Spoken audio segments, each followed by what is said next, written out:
The N-3 gunsight was the standard gunsight used by airplanes of the U.S. Army Air Force at the opening of World War II, and the N-3 family of sights saw extensive service throughout the war. N-3s could be seen in use on every type of Air Force fighter in the war. It could be found on all P-38s up to the J model, all P-39s and P-40s, some P-47s, and early P-51s, among others. Its use was not just limited to fighters, though, as it was also used on some light bombers and attack aircraft, such as the B-25 and the A-20. A variation was even used in the top turret of the B-24. Another variant of it can be found in early Navy Wildcats. It was also the standard gunsight of basic flight training in the T-6 and SNJ trainers. There was even a British variation of it for use in RAF Mustangs and Kitty Hawks. Basically, the N-3 can be found anywhere the Air Force needed a gunsight.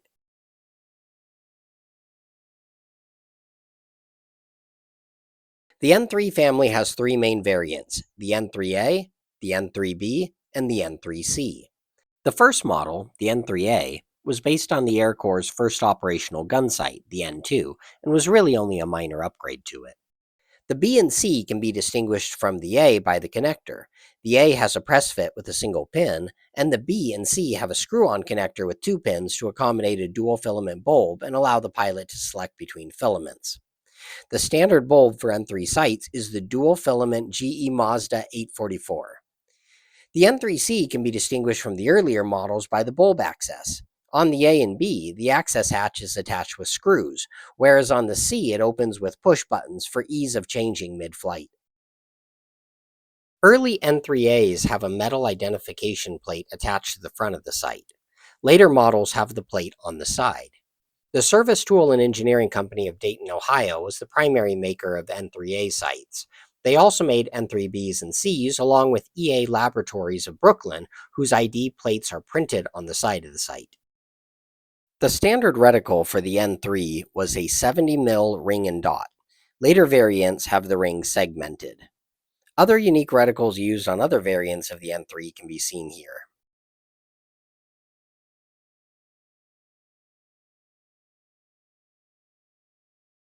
N-3 sights used a variety of sight heads to hold the reflector glass to the gun sight. Some of these sight heads were produced by the aircraft's manufacturer specifically for that aircraft, such as the one Lockheed included on all P-38s up to the J model. Others are Air Force standard designs, and these are the more common surviving sight heads today. Unlike the Mark 8 sights, which later omitted sight heads to project directly on the bulletproof windshield, the N-3 installations always had sight heads. Some heads had mounting points for gun cameras to record the action. This B3 sight head was another standard head that is very similar to the head used on the N9 and can be seen on some P40 and P51 installations. Some installations include a crash pad buffer or bumper to help cushion the blow to the pilot's face in case of a sudden deceleration.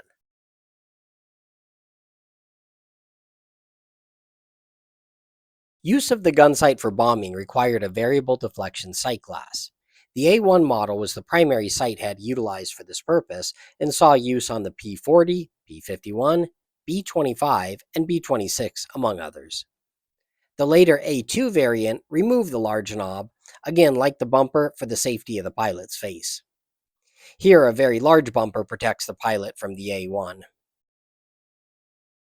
Another variable sight head, the Lin A12, was a later war design for use in bombing, and it was intended to be paired with the N-3C.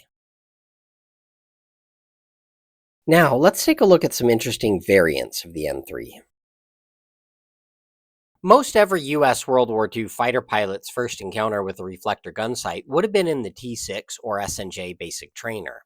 The trainer had a unique way of mounting the N-3 gun sight, with the sight head mounted in the traditional place on top of the instrument panel glare shield, but with the gun sight itself mounted on the cockpit floor several feet below and shining the image up in front of the instrument panel to the reflector. The gun sight lens is protected from the pilot's feet by a swing-open dust cover.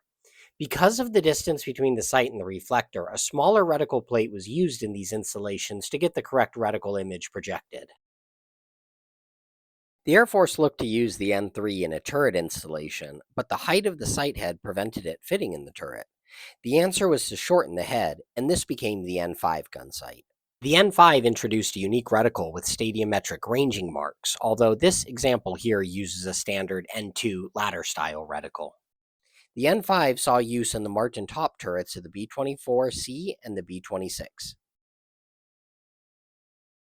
While the B-25D gunship models often used an N-3 gun sight with the A-1 variable sight head to bring its clustered 50 caliber firepower to bear on ground targets, the B-25G and H models, with its 75mm cannon, needed a different gun sight that provided for deflection not in the hundreds of yards of the 50 cal, but in the thousands of yards this howitzer could shoot.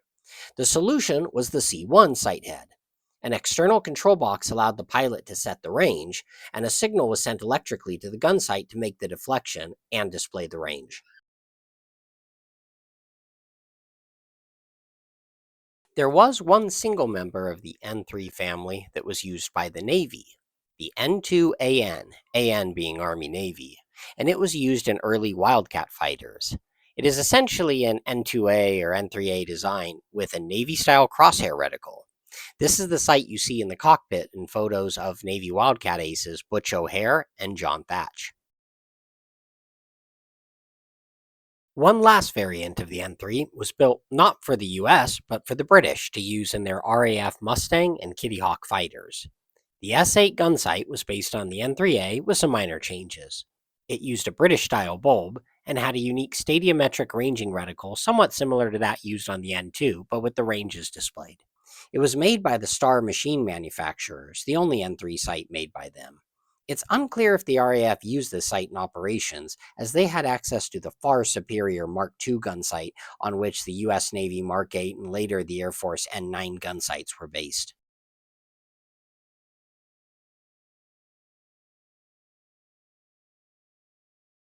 While the N-3 saw extensive combat use in the first half of the war, by the second half it was largely obsolete and was being replaced in frontline service by better sights such as the N-9, L-3, and of course the K-14 gyro sight. However, the N-3 does have an interesting post-war postscript in a civilian role, particularly the N-3C model. Its large production run provided a surplus that was later sold, along with some N-3Bs, after the war by Edmund Scientific for use as benchtop collimators, negative enlargers, telescope spotters, and rifle bore sighters. No other aircraft gun sight has been employed for so many civilian purposes as the N-3C, which is why they are still easily acquired today. Some of the resources referenced in this video can be seen here. Thank you for watching. If you'd like to see a gallery of all of my gun sights of this type, please stick around, and feel free to contact me with questions.